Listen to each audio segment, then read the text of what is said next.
அனைத்து இந்திய அண்ணா திராவிட முன்னேற்ற கழகத்தின் தலைவியாக, நாளைய முதலமைச்சராக அனைத்து இந்திய அண்ணா திராவிட முன்னேற்ற கழகம் ஆட்சி அமைக்கும் போது முறைப்படுத்தப்பட்ட சட்டமாக வணிக வங்கி கடன் பாதுகாவலன் சட்டம் முறைப்படுத்தப்படும்.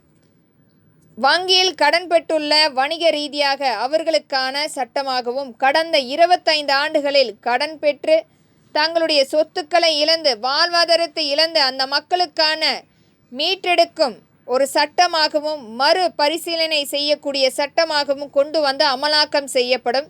இது முழுக்க முழுக்க மத்திய அரசுடைய நேரடி ஒத்துழைப்போடு சென்ட்ரலைஸ்டு டாக்ஸ் முறைப்படி ஆடிட் டிவிஷன் முறைப்படுத்தப்படும்.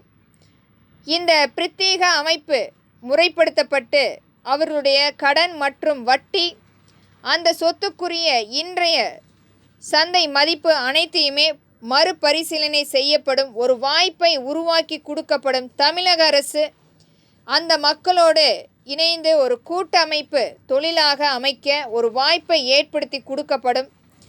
இது அனைத்துமே நம்மளுடைய அனைத்து இந்திய அண்ணா திராவிட முன்னேற்ற கழகம் ஆட்சி அமைக்கும் போது இந்த திட்டம் முழுமையாக மறுபரிசீலனை செய்யப்பட்டு ஒரு தீர்க்கமாக வணிகத்தை மேலோங்க மக்களுக்கான ஒரு நல்ல திட்டமாக கொண்டு வந்து செயலாக்கம் செய்யப்படும் என்பதை திறன்பட வலியுறுத்துகிறேன். நன்றி.